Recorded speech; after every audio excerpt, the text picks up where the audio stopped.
नमस्कार. मी ॲडव्होकेट गणेश तुकाराम जुगदर, शेतकरी संघटना अध्यक्ष, माझे गाव आवळाई, तालुका आटपाडी.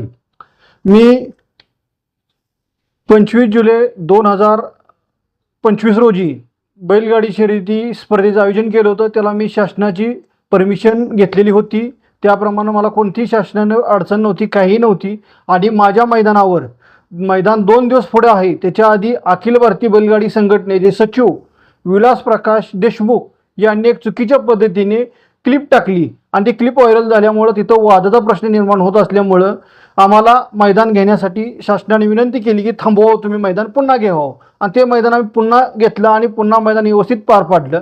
त्यानंतर अशाच ठिकाणी बऱ्याच बैलगाडी शर्यत आयोजकांना की आम्ही सांगतोय त्या पद्धतीने मैदान घ्यावं, अशी त्यांनी बरेच ठिकाणी व्हायरल झाले. त्यांच्या क्लिपा मी बघितल्या.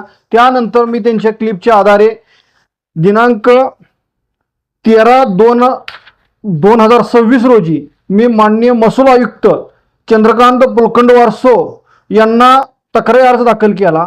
त्या तक्रारी अर्जाची दखल घेऊन 11/3/2026 रोजी महसूल आयुक्त यांनी पुणे पोलीस अधीक्षक ग्रामीण यांना पत्र काढलं. त्या तक्रारी अर्जात मी अखिल भारतीय बैलगाडी संघटनेचे अध्यक्ष नितीन शेवाळे आणि विलास देशमुख हे सचिव आहेत. आणि हे दोघे की बैलगाडी शेतकरी मालकांना आणि आयोजकांना वेठीस धरतात की आम्ही जो प्रोटोकॉल घालू त्या प्रोटोकॉलप्रमाणे तुम्ही शर्यत आयोजन करा, असं ते निर्देश लावतात. आणि त्यात एक समालोचक म्हणून एक घटक असतो जो बैलगाडी आयोजन करताना पुकारत असतो. गट नंबर 1, गट नंबर 2 आणि झेंडा पंच जो झेंडा टाकण्यासाठी असतो. यांना एक प्रोटोकॉल घालतो की तुम्ही संघटनेबरोबर आमच्याबरोबर राहा, नाहीतर तुम्हाला आम्ही त्या मैदानात जाऊ देणार नाही, तुम्हाला पण निर्बंध घालू.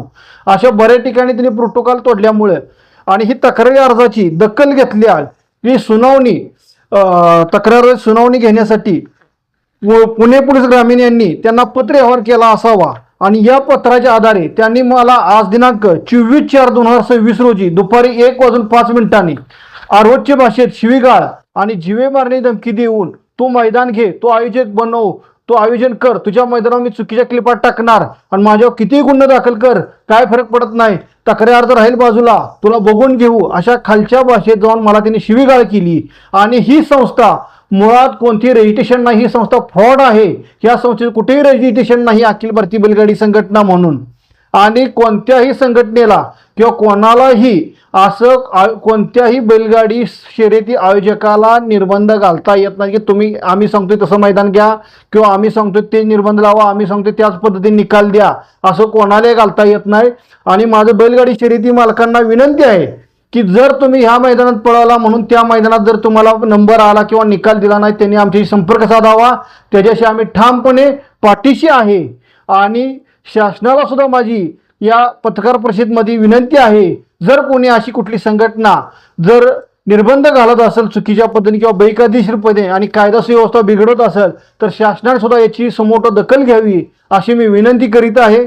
आणि इथून पुढं मी कायदेशीर लढा लढणार आहे. आणि त्याच कालच्या जेव्हा मला फोन आल्यानंतर 24/4/2026 रात्री मी त्यांच्यावर 11 वाजता उशिरा गुन्हा दाखल झालेला आहे पोलीस स्टेशनला. त्याची ही कॉपी मी आपल्याला दाखवत आहे, समोर कॉपी आहे.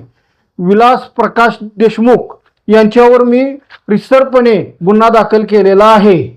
आणि इथून पुढं त्यांनी मला कोणतेही जीवे मारण्याची धमकी दिली, काय झाली तर त्याला शासन ही जबाबदार राहणार आहे. शासनाने त्यांच्यावर कठोर कारवाई करावी ही विनंती मी करीत आहे.